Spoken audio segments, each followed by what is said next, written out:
Hey, welcome back to Run the Numbers. Quick heads up, Kyle Poyer and I launched a new show called Mostly Growth.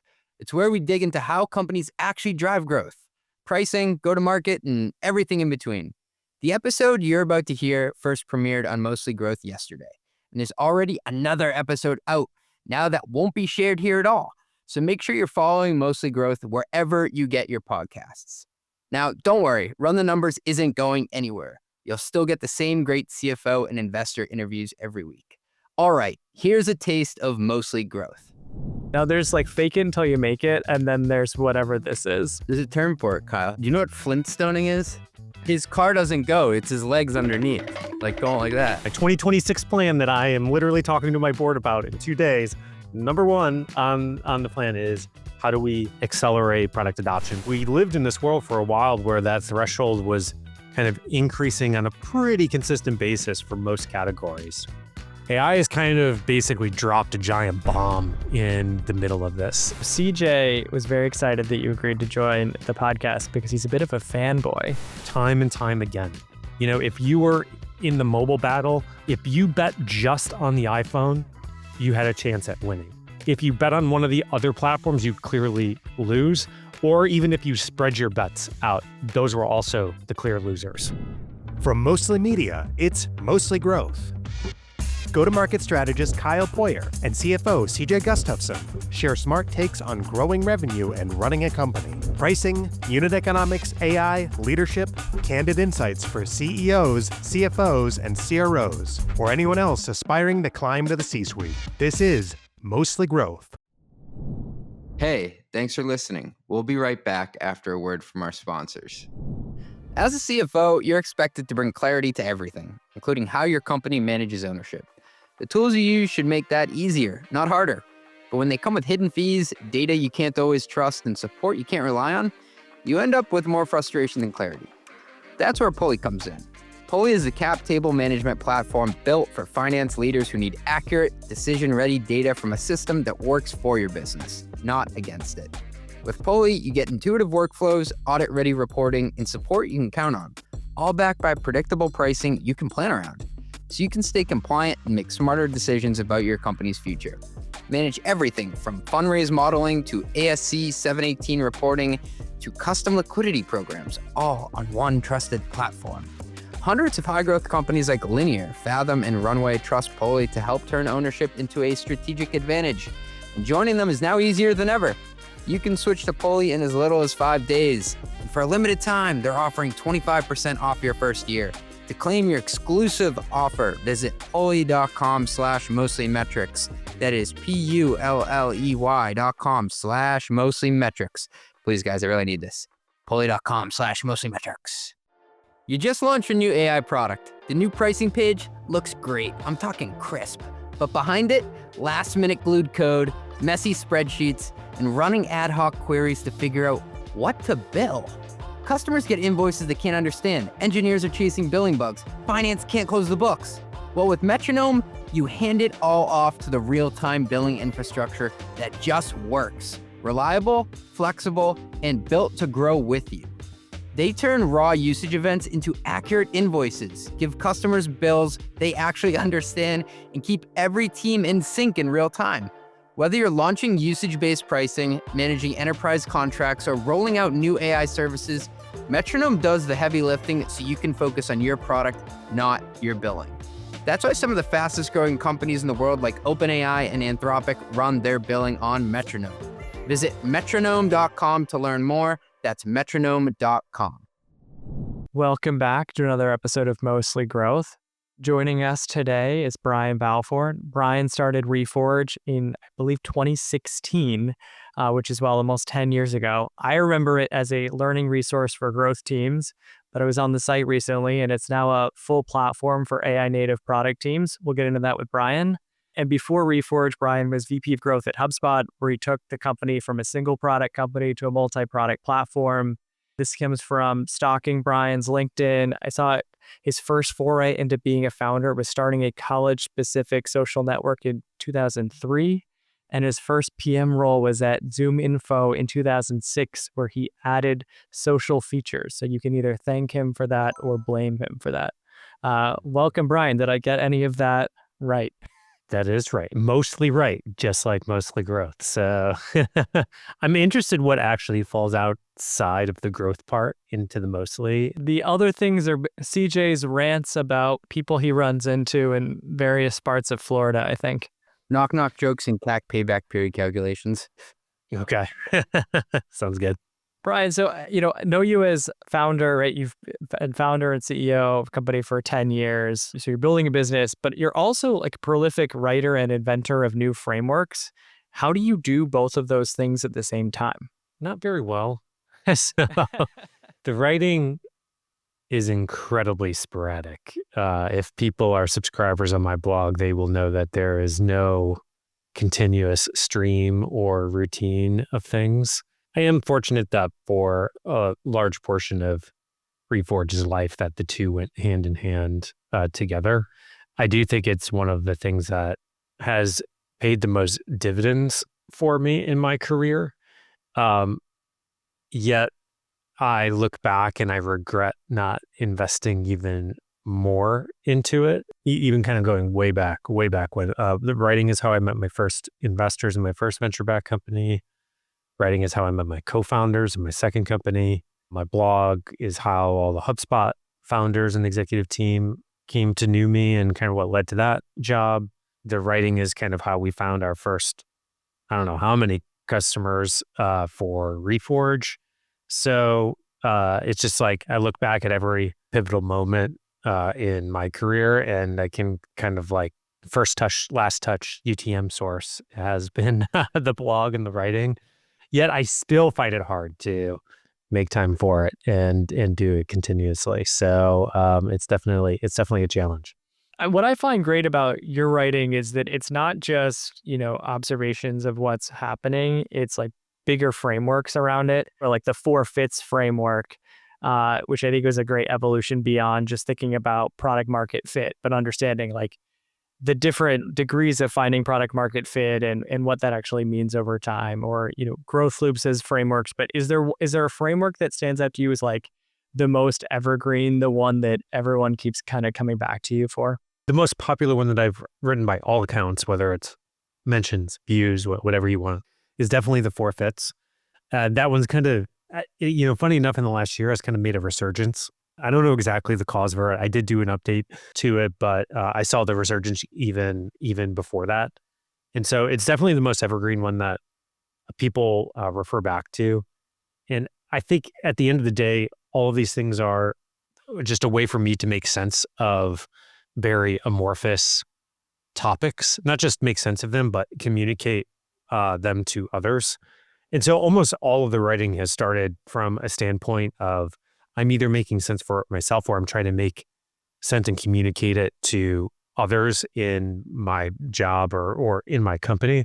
And then it kind of turns into writing. I don't really necessarily set out to be like, framework maker or however you want to describe it, if that's a job title. But because I think a lot of things that we do in especially startups are messy.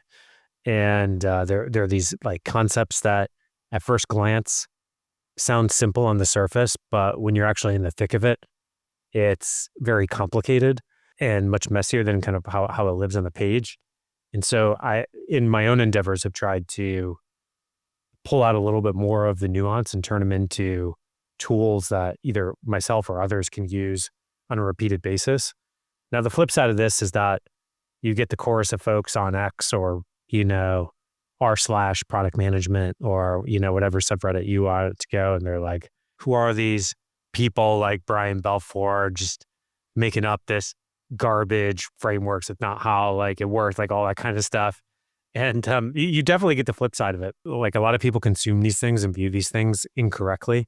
They view them as answers. And I view them more as tools to use to get to a better answer. And so with any kind of tool, you have to combine it with some set of like raw ingredients that you have available to you. And if you combine those two things together, then you can get to a better answer. But it's not like the answer appears out of nothing. You actually have to put work and effort. You have to combine it with other things.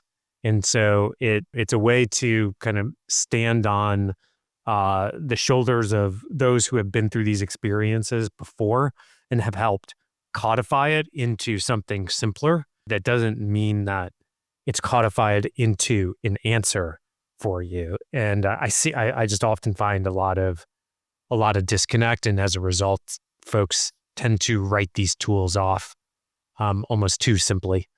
Yes, well, the downside of writing a lot online is that if your writing is successful, everyone has an opinion about That's fair. it, for better or worse. The trolls come out no matter what.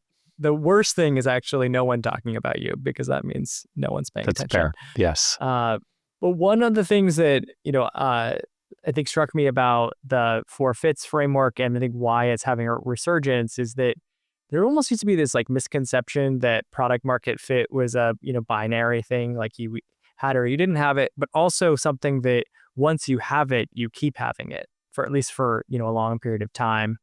And now it seems like, I think you've called it a PMF treadmill.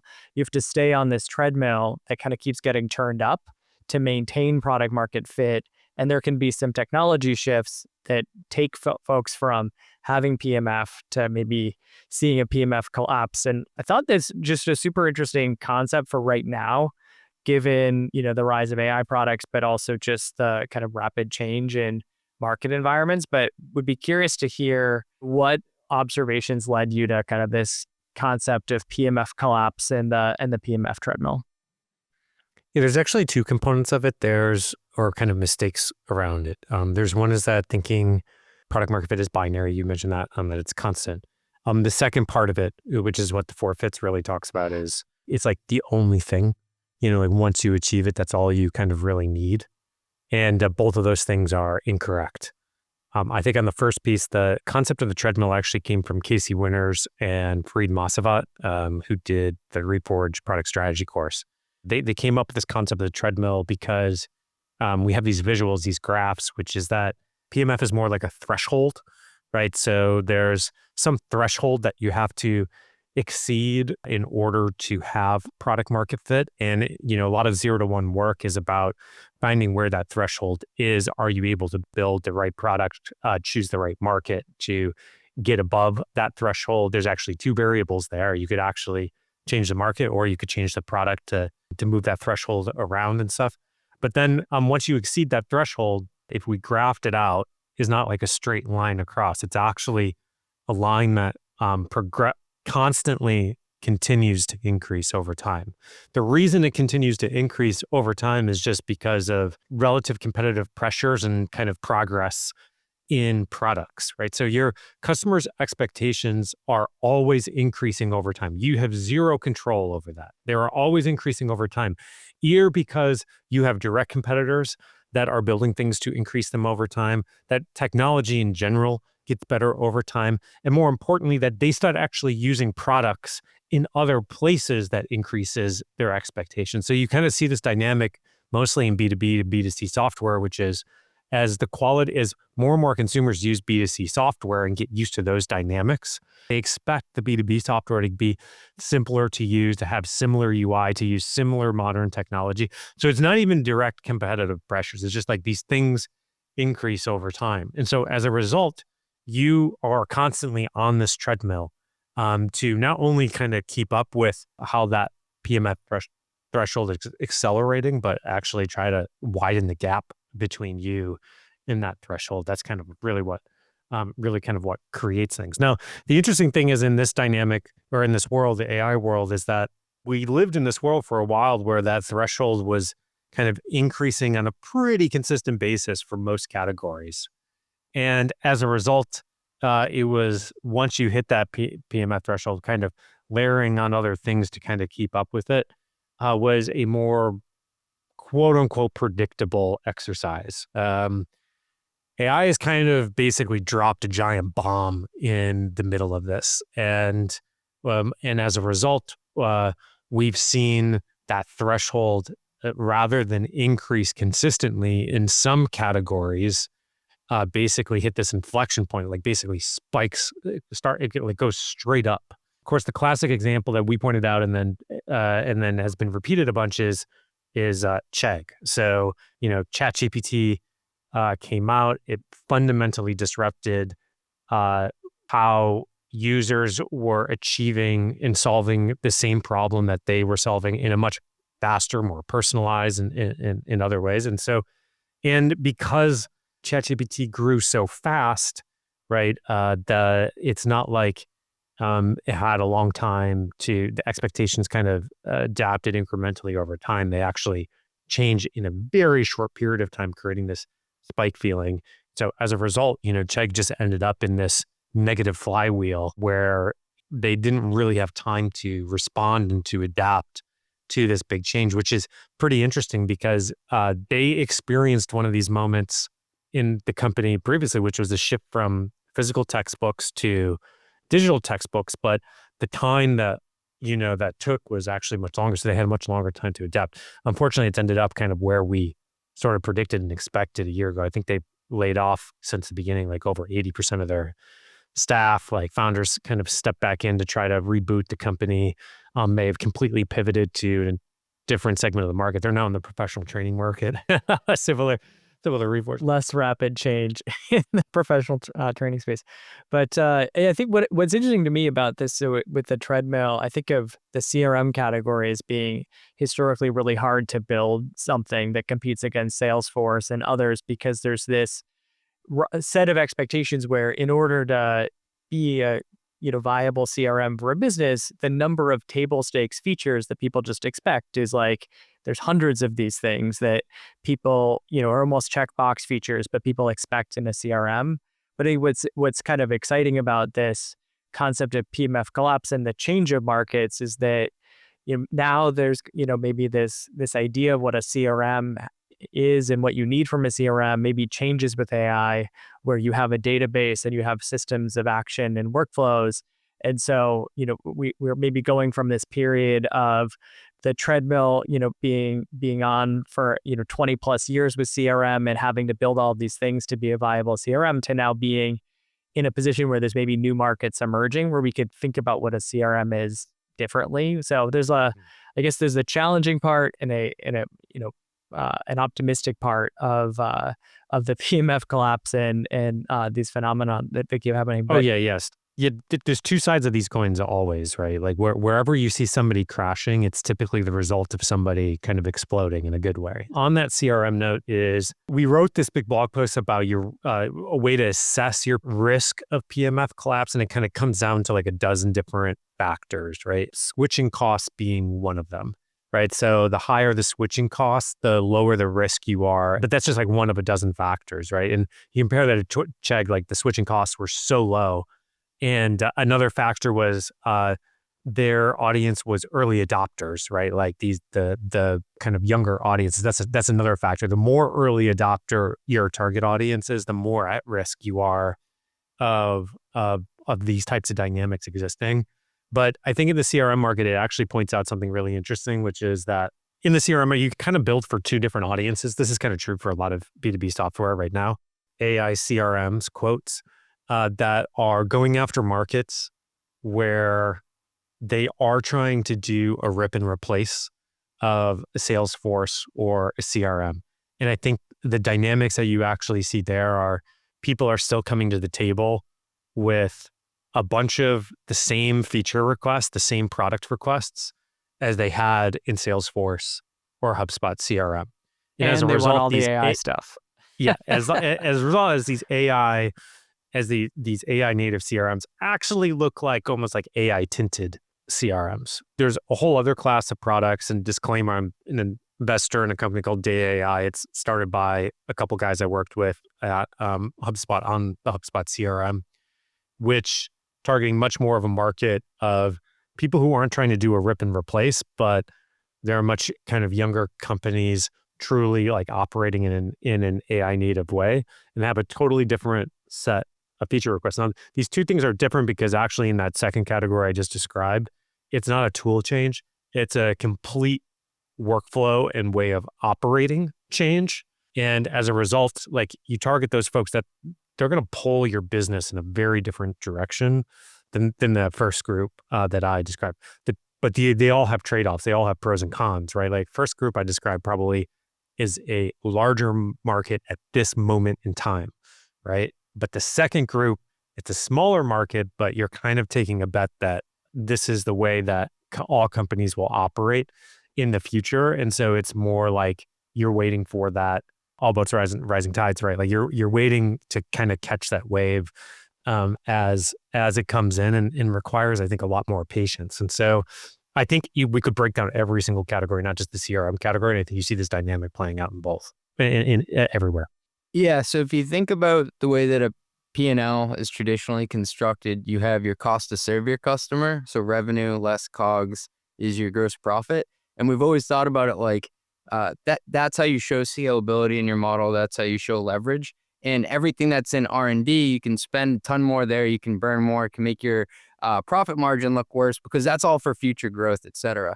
But I think with the collapse of PMF, and this is my takeaway from reading your piece, just as someone who thinks about allocating money within a company, more and more the R&D component is actually the cost to serve your customer because they expect more and more over time. It's not like you give it to them and the product stays the same.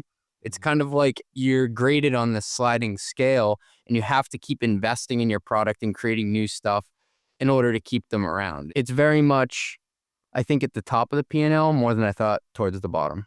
It's actually partially why HubSpot, I can't talk about the most recent years, but at least while I was there, we always invested way more in R&D than the comparative benchmarks for companies our size. I can't remember as a percentage how much more, but we very much believed we didn't have the name to name these things, right? And like at the time, like I hadn't come up with those things, but from a principle and approach perspective, it did end up working out that way in terms of how we thought about keeping up with customer expectations and how we invested in those things. It's interesting to think that there's been a bunch of firms and companies that have honestly made a decent amount of money by coming in and cutting our R&D and efficiency in a bunch of other places because of like high switching costs and because of a bunch of other things. I think we're now seeing opportunities to take market from those places. I find it fascinating that even more so now, customers are buying your product not just for what it does today, but what they believe it will be able to do for them. 100%.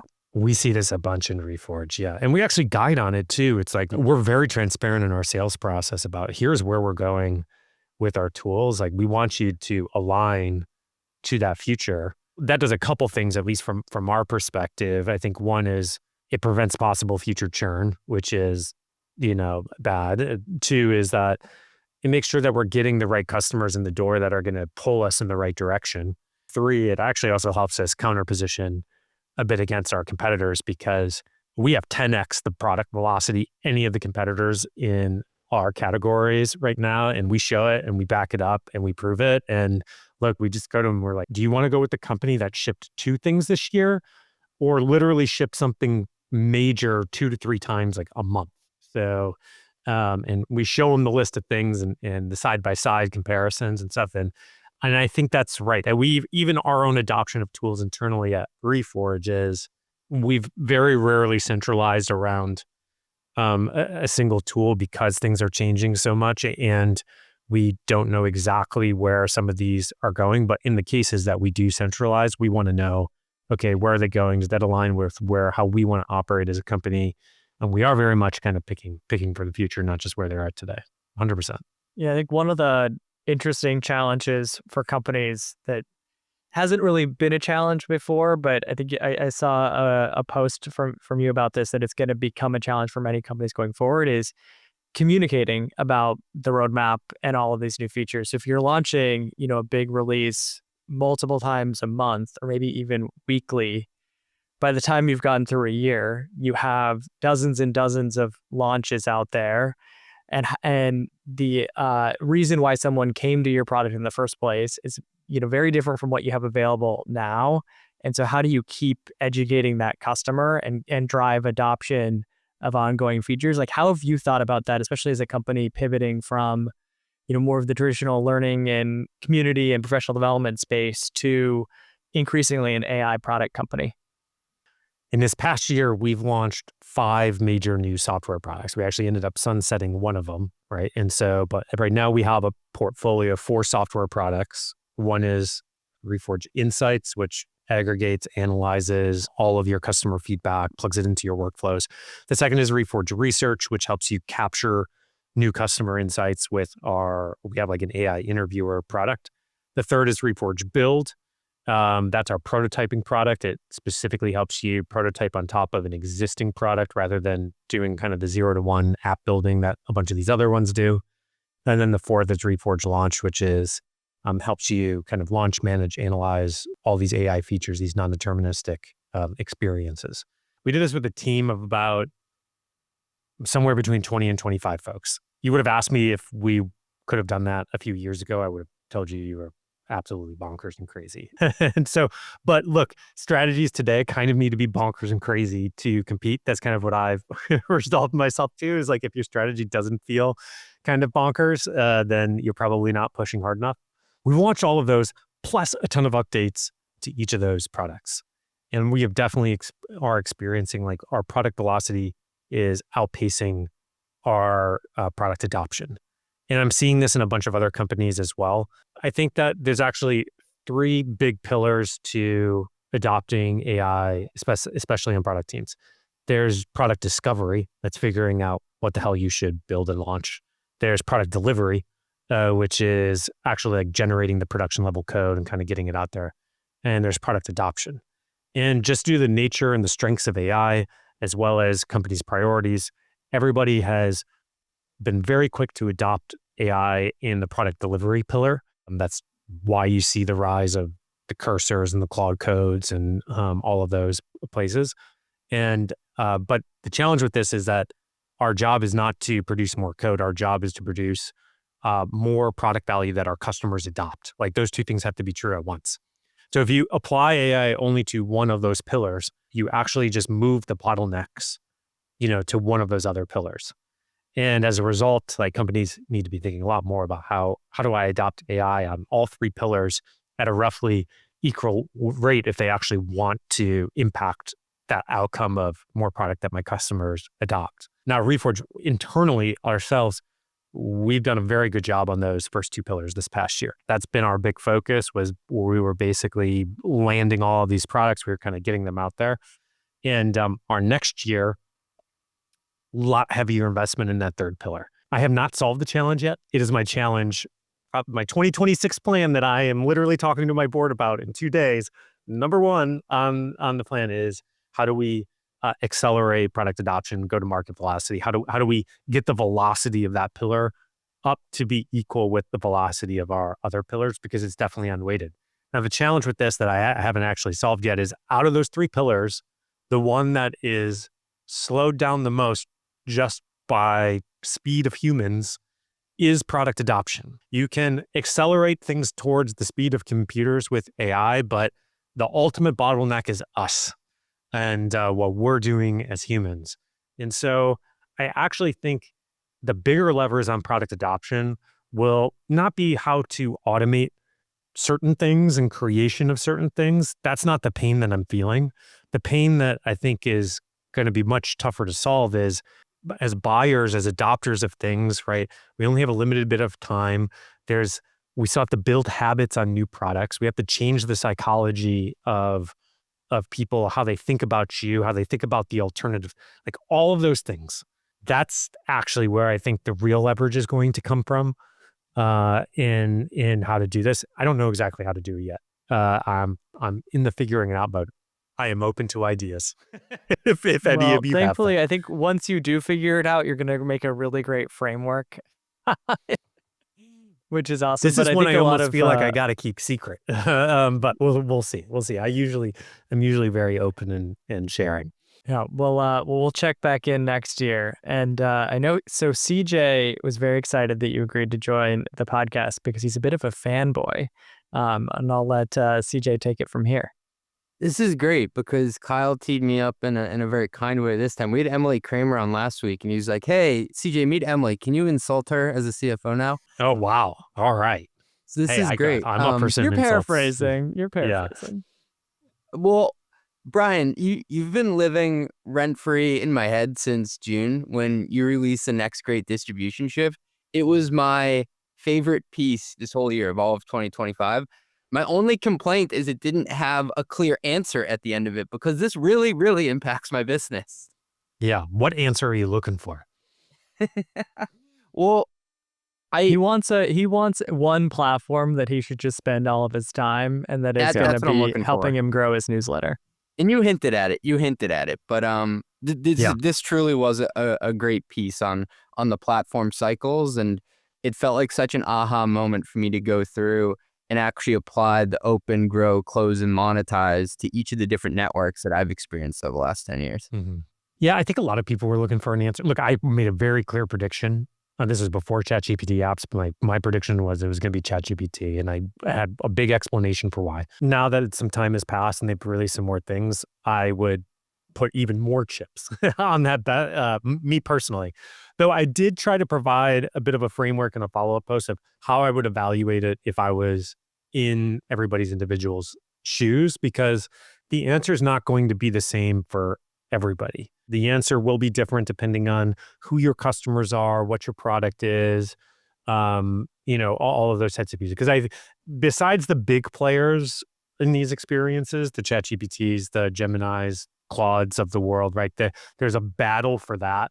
But there's also kind of this sideshow going on where there's these other new platforms or experiences that are emerging, like Cursor, that I do think will have very similar type of app platforms and will be distribution channels for certain types of businesses if you are targeting those customers. So in the same way that everybody's kind of focused on the battle of the big behemoths, I actually think there is going to be some really interesting companies made by taking a bet on some of these sideshow platforms as well. And Brian, just to back up for the benefit of listeners, can you maybe just go through what this brutal pattern is that's happened over different platforms here? Yeah, I wrote 3 steps. There's actually 4 steps in the post, right? So we've been through these cycles so many times. Most times there's a technology shift. There's also a distribution shift, meaning a new way to distribute your products to your actual customers. And that distribution shift is sometimes as equally as disruptive as the technology shift itself. Now, the AI with the technology shift came a few years ago, but the distribution shift hadn't happened. And that's actually pretty normal. The distribution shift actually tends to happen about 2 to 3 years afterwards, right? And so we've seen this play out time and time again. So when the distribution shift happens, it goes through these 4 phases. And knowing the phases is really important to know how you play the game. I'll call it phase 0 is kind of the ingredients for these things to emerge, which is, okay, the technology shift happens. It's pretty freaking clear that there is going to be some new huge type of consumer and user destination. Like it's a consensus idea. And as a result, you tend to have somewhere between 5 and 7 major players start to battle it out.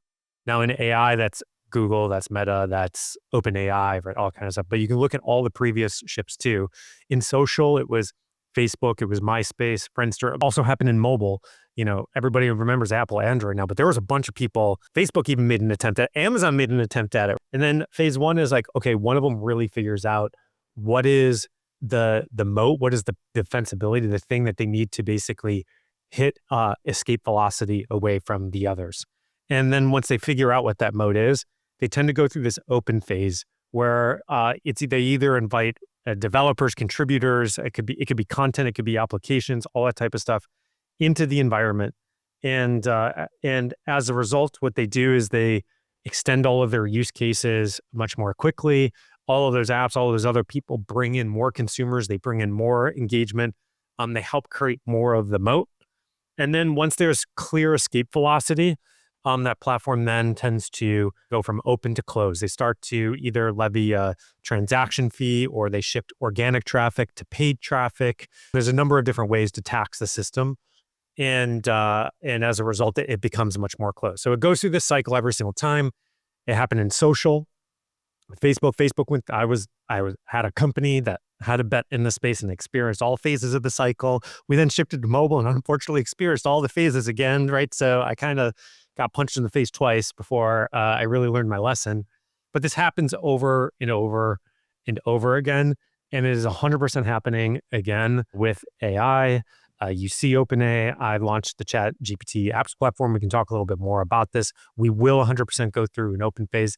Their mode is about memory and context. So you can see this in the value exchange when you install these applications. If you go dig in a little bit deep, which is AI models have commoditized, right? So the platform that owns the most of your data and context will be able to produce the best output for you.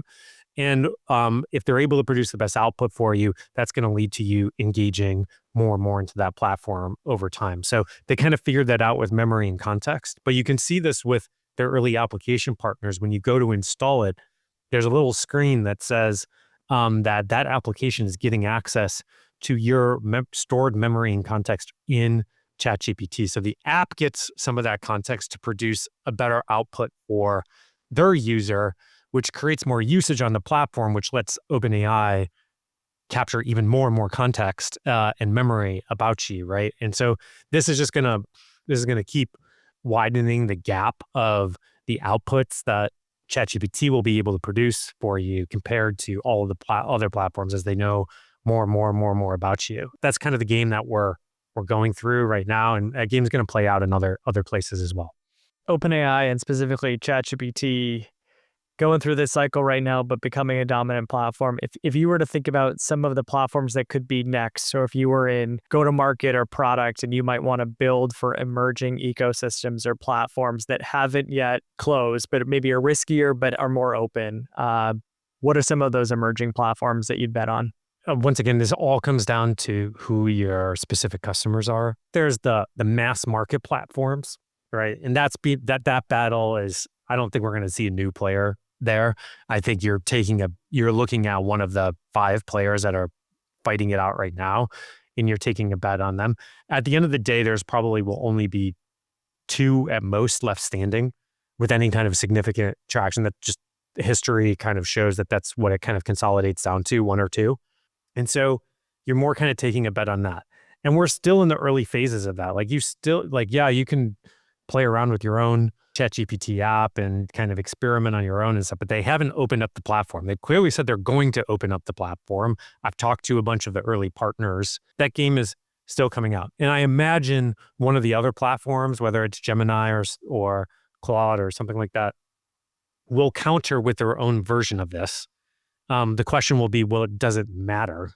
At the end of the day, I'm actually of the belief that it doesn't matter, that I think, it's OpenAI's world and we're just all living in it at the moment. But who knows, right? There's always surprises around the corner in the AI world. So that's kind of one set of bets you're taking on. And a lot of times people would sit there and think, well, I'm just going to diversify across all of them and let the winner emerge. Yeah, it doesn't work like that. I'm sorry. Most people, especially early stage startups that benefit the most from these distribution shifts, don't have the resources, the time to actually diversify their bets. Like they actually have to choose one, be all in on it. And if they're right, they make the gains. And that's actually been proven true time and time again.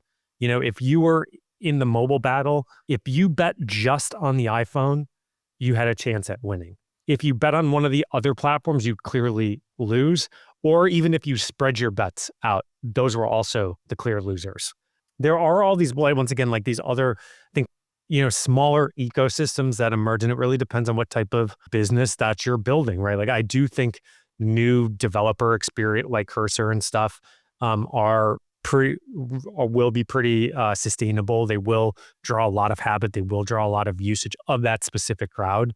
And so if you are roughly targeting that customer set, there is some kind of play there with like the whole agent platform that they've been talking about and signaling about. But I think there's going to be new ones in all of these kids. Just like Salesforce is a channel for a bunch of new businesses, maybe one of these new AI CRMs that we were talking about earlier, you take a bet on one of those at some point. But so I think that tends to be roughly 2 bets. You have to take a bet on a major platform and maybe a minor platform, depending on what type of product and business you're in. The second one that comes out with the platform will tend to in order to attract developers or contributors, will make the value exchange look more lucrative. MySpace, a bunch of others kind of did this in the early social days to try to incentivize and pull people over to the platform. I actually think those incentives are a sign that those folks are so far behind that it doesn't matter. Like you could take the incentive, but your time is actually wasted. Yeah, to your point, I was talking to the growth team at Webflow and how they're optimizing for AI discovery right now. It's becoming a very sizable source of leads for them. And even just looking at LLM referred traffic, it's one of their top and fastest growing channels. But then within LLM discovery, more than 90% of the share is ChatGPT. And then just a couple of points are Perplexity, Claude, Gemini. I don't know if that's just Webflow or if others are experiencing this, but it's wild just how different that level of demand and kind of high intent traffic is on ChatGPT relative to other platforms. And just to be clear, like OpenAI has bets across multiple distribution shifts. So the shift from search to AEO, right, is shift number one. That's pretty clear and obvious at this point. And yeah, there's this whole debate about is AEO different than SEO? Well, it's missing the point. The point is that a huge part of your target audience has shifted their time spent from one area to a new area. And they're not only spending more time in there, they're behaving differently. You have to be where your customers are and as a result adapt. So that's number one. Number two is the app platform, right? And that's kind of still developing. But they also have these other bets, which is kind of crazy to think about, which is they have Sora, which is kind of in the lane of social. I have no idea like where that ends up going, but it's interesting that they are going out there. And they've been actually very public that they have a device bet too. So maybe they go after the phone mark. So that's why I kind of say I feel like it's OpenAI's world and we're all kind of living in it. They don't need all of these to play out, but it is interesting to see that when I talk about the distribution shift, I'm not just talking about the first category. I'm talking about all the distribution channels collectively. All right. So, Brian, I know that you're doing a lot of hiring over at Reforge. You're probably looking at a lot of resumes. I think Kyle even mentioned you're hiring a go-to-market engineer. I'm not really sure that exists yet, but Kyle keeps telling us all it does, which is pretty neat. So, I'm terminally online, and I saw the CEO of Replit retweet a resume that he looked at. And this guy, under interest, he actually put his powerlifting maxes on there. So this guy squats 365 pounds and benches 275. Deadlift, wow, 475 pounds. Brian, would you be impressed by this? Would you hire this man? Yes. Well, no, I don't know if I would hire this from this guy, but I think would I be way more interested in this resume versus one of the AI slop auto-generated things that I get? 10x, yes. Like we don't even post a bunch of our jobs at this point because we know that we're just going to get AI automated crap, and it's more time for us to sift through it than trying to find maybe the needle in the haystack there. So I don't know. I don't know what role this is for, but it at least shows some personalization and humor and other parts of it. So this would catch my attention for sure. You got to start putting your job postings in gyms. Yeah. If you're a High Rocks competitor, send me your High Rocks times, and I'll know you listen to this. Do you guys use an AI note taker at all by chance? I use Fixer because you recommended it. Nice. Fixer. Brian, do you use one? I haven't heard of Fixer. What's the 10-second pitch? So Fixer's like an email, calendar, and note-taking kind of app all in one. So it's kind of superhuman, granola, and I don't know what the other one, and Calendly, I guess, all in one AI app. I do. I use granola. Yeah. So as is most of our team, I think. We also use Gong on the sales side as a thing of habit, but we'll see how long that lasts. Yeah, I feel like granola is the darling these days. Well, I keep getting shocked at how big the market is. And Fireflies is another company in the space. They have raised at $1 billion valuation. And recently they shared some of the backstory of how they got there. And the founders actually pretended to be an AI note taker before they had an AI note taker. They joined meetings on mute, take notes by hand while sitting silently, and then send the AI generated, in quotes, notes 10 minutes later. Now there's like fake it until you make it, and then there's whatever this is, which is wild to me. Yeah, do things that don't scale, man. This makes sense. There's a term. There's a term for it, Kyle. Have you heard? Do you know what Flintstoning is? I So saw Ed Fred Sim called Flintstone, it that. I love that analogy. his car doesn't go. It's his legs underneath, like going like that. That's what they were doing. They were Yeah, Flintstoning. I like that. At Theranos, this was just called fraud, but There's it's a different fine in line. AI. Fair, fine line between those. This makes sense. I'm surprised by the market size too. Did they announce revenue with this or ARR? I'm interested. I did not see it, but if they're worth $1 billion in a category like this, I have to imagine they're, getting close to 100 million ARR. Yeah, I mean, I've seen the metrics on multiple of these, and like all of them close or above 100 million in ARR. So every knowledge worker is essentially the TAM here, right? Like the TAM here is every single knowledge worker, and maybe beyond that too, maybe beyond the knowledge workers too, over the long term. So it's an incredibly wide market, but just like I think like AI coding, the vibe coding and stuff, I think this is all going to segment and specialize over time. And so I'm interested to see how it all and how all these players end up chunking up to create more defensibility and higher price points and stuff. Pulley, the Lie on Everything app, they just pivoted to this. Yeah. So When in doubt, Okay. be an AI note taker. There are some actually interesting companies in vertical specific note taking spaces, like AI note takers for wealth advisors or in the medical space. And I think it's kind of a cool wedge to become more of a system of record for these companies and firms. yeah, I mean, there's essentially two directions. This either becomes a feature of some vertical kind of SaaS software stack, for a specific audience, or these things expand horizontally into whatever the replacement is for the Notions and Google Docs of the world. Like that probably ends up being the two paths. All right, Ben, do you want to bring us home with the intro of something I tried this week?